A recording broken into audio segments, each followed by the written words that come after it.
kwenye mazingira gani? Tuende sasa kuangazia matokeo ya darasa la 7 katika shule yenu ya Cambridgeshire Academy kwa mwaka 2025. Na hapa tunatamani meneja tuambie kwamba nini hasa kimetokea, maana uko mtaani kila ukipita jina lenu linatajwa, na tunatamani kujua kwa nini jina lenu linatajwa sana kwenye matokeo ya darasa la 7 mwaka huu.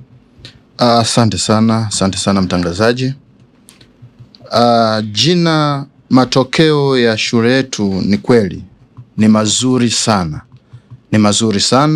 ni bora sana, yanaridhisha. Na hii watu wajue, shule yetu imekuwa ikifanya vyema sana toka darasa la 7 la kwanza. Darasa la 7 la kwanza walihitimu mwaka 2022, ambapo shule yetu kiwilaya ilikuwa ni ya kwanza, kimkoa ya kwanza, na kitaifa ikawa nafasi ya pili.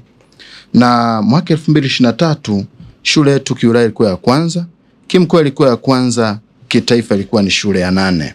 Na mwaka 2024 shule yetu ilikuwa kiwilaya ni ya kwanza, kimkoa ni ya 3, kitaifa ikawa ni ya 9.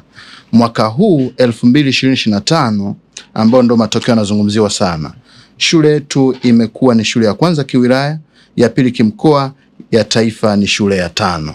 Kwa ukiona matokeo haya, shule imeendelea kufanya vyema sana na kuwa ndani ya shule 10 bora kitaifa kwa miaka yote.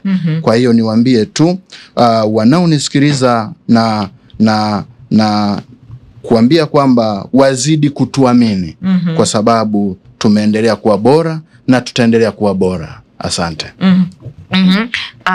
Tunataka kufahamu idadi katika miaka yote. Unaweza usituambie kabisa idadi kamili, lakini ukatuambia tu kwamba darasa hilo la 7 kuanzia mwaka hiyo 22, 23, 24, 25 kwa wastani ni wanafunzi wangapi ambao wanamaliza katika shule yenu?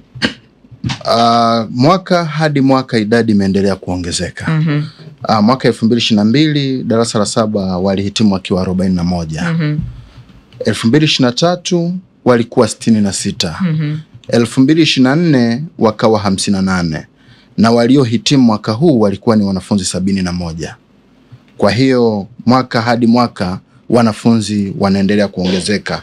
Na inaleta picha gani? Inaleta picha kwamba hata mwakani tutakuwa na wanafunzi wengi zaidi hawa waliohitimu mwaka huu. Hii inaonyesha kwamba shule yetu inazidi kuaminiwa na Watanzania walio wengi na kuhitaji huduma zetu.